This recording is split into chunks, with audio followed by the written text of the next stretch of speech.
사이또 이또리에 괜찮아 분명 다 잘 될 거야.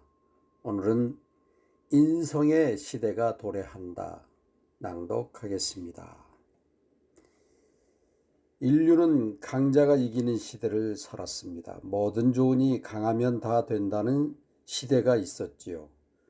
그 다음에는 집안을 따지는 시대가 왔습니다. 전쟁이 끝나고 평화로워지니까 이제 힘만 센 사람의 가치가 떨어지게 되었거든요. 그래서 전쟁 후에는 출신 성분에 따라 가치를 따지는 시대가 찾아왔습니다.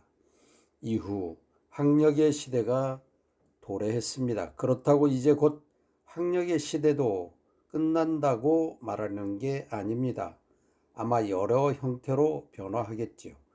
그럴 수밖에 없는 것이 지금은 인터넷으로 조금만 조사해도 도쿄대학교 입학시험 문제까지 알 수 있는 시대잖아요. 그렇다면 인터넷을 가지고 있기만 해도 도쿄대학에 들어갈 수준의 사람만큼 일을 잘할 수 있다는 뜻이지요. 도쿄대학에 가지 말라는 뜻이 아닙니다. 그것도 참 멋진 일이지요. 저도 웬만해서는 가는 게 좋다고 생각합니다. 다만 조만간 학력위주의 시대에서 학력 외에 다양한 가치를 지향하는 시대가 됩니다. 인성의 시대가 도래하는 것이지요.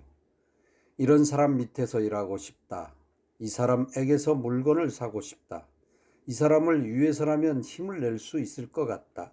등의 인성이 중요해지는 시대가 올 것입니다. 그 시대가 됐을 때 당신은 충분히 멋진 사람이 일 수 있을까요? 여러분도 한번 여러분의 인성은 멋진 사람인가 생각해 보십시오. 다음은 올바른 말을 하는 건 재판관의 일이다. 낭독하겠습니다. 예를 들어서 한 가지 이야기를 해보겠습니다. 우리 회사 마루칸의 파티 비디오를 본 한 여자가 나도 사장님들처럼 멋지게 드레스를 입고 파티에 참석하고 싶어요 라고 말한다고 합시다. 그리고 그 사람이 멋진 드레스를 입고 파티에 참석하기 위해 딱히 아무 일도 하지 않는다고 가정해 봅시다. 그러면 당신은 마음속으로 그럼 이래서 사서 입지 그래 하는 생각을 하겠지요. 그건 올바른 말입니다. 하지만 그런 올바른 말보다 그래요, 당신이 그런 드레스를 입으면 더욱 멋지겠지요.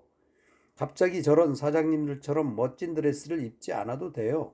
요즘은 인터넷에서 비슷한 것도 얼마든지 구할 수 있으니까. 그런 옷을 입어도 예쁠 것 같은데요? 라고 말하는 편이 더 낫겠지요. 제가 하고 싶은 말이 이겁니다.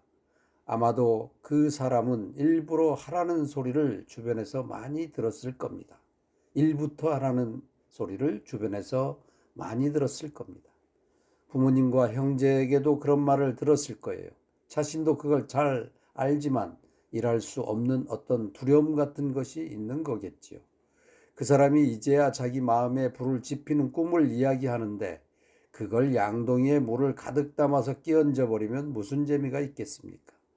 올바른 말을 하는 건 재판관의 일입니다. 등장할 때 와 하고 한성이 튀어나올 정도로 인기가 있는 재판관이 있습니까? 그런 사람은 본 적도 없지요. 우리에게는 지금까지 누군가의 고민을 들었을 때 자신도 그렇게 똑바로 살지 못하면서 남에게는 자꾸 옳고 그름으로 잣대를 들이대려는 버릇이 있지요. 그건 세상이 올바른 말을 하지 못할 때 필요한 겁니다. 하지만 지금은 모두 정답을 알고 있잖아요. 당사자까지 알고 있어요. 다만 그렇게 하지 못하는 이유가 있는 거랍니다. 올바른 말을 하는 건 재판관의 일이다. 다음은 남에게 두려움을 심어주는 건 죄다. 낭독하겠습니다. 진동수를 자주 떨어뜨리는 사람은 원래 그런 성격이 아닙니다. 단지 부모로부터 그렇게 배웠기 때문이에요. 그의 부모 역시 두려움을 심어주는 것을 사랑이라고 착각한 것이지요. 어딘가에서 여성이 범죄의 표적이 되고 있다고 가정해 봅시다. 그러면 부모는 너도 조심해 라고 하면서 딸이 미니스커트를 입은 것을 보고 그렇게 다리를 훤히 드러내고 다니면 큰일 나라고 말할지 모릅니다. 성범죄를 당한다면 큰일이지요. 그런 사건은 좀처럼 일어나지 않습니다. 예수 그리스도가 하루에 10명씩 악수를 한다고 해도 1억 3천만 명과 다 악수를 하라면 3만 년 이상이 걸립니다. 다시 말해 일본 인구 전체와 악수를 하려면 3만 년이나 걸리지요. 3만 년 동안 인간은 몇 번이고 죽었다가 다시 태어납니다. 제가 하고 싶은 말은 당신의 딸이 범죄에 휘말리게 될 확률은 0.00000 정도의 확률이라는 뜻입니다. 그런데도 그런 일이 당장 눈앞에 일어날 것처럼, 내일이라도 당장 발생할 것처럼 말해서 두려움을 조장하며 자녀를 키우면 안 됩니다. 제 제자 중 한 명인 시바부나 에미코 씨는 운동을 굉장히 잘해서 고등학교도 농구장 학생으로 입학했다고 합니다.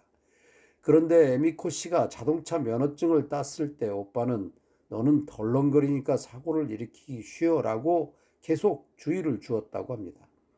하지만 그런 식으로 자꾸 겁을 주면 에미코 씨는 운전이 무서워서 자동차 운전을 자신 있게 하지 못할 겁니다. 세상에는 에미코 씨보다 운동신경이 훨씬 둔한 사람도 운전을 잘하고 다니는데 말이에요. 남에게 두려움을 심어주는 건 죄악입니다. 진동수가 높은 사람에게는 나쁜 일이 일어나지 않습니다. 뭔가 일어나더라도 나쁜 일 가운데 좋은 일이 일어납니다. 세상에는 사랑이라고 말하면서 남의 진동수를 떨어뜨리는 사람이 있어요. 그런 사람은 그러한 부모의 손에 자랐을 것이고 그 부모도 그런 부모 밑에서 컸을 것입니다. 대대로 이어지는 겁니다. 그러니까 부모가 그런 것과는 아무 상관이 없습니다. 부모님은 그런 말씀을 하시게 두세요. 거기에 이끌려서 나까지 진동수를 떨어뜨리면 나쁜 일은 부모님이 아니라 나한테 일어나고 맙니다. 오늘도 진동수, 주파수, 파동을 높이는 하루 되시길 바랍니다. 감사합니다.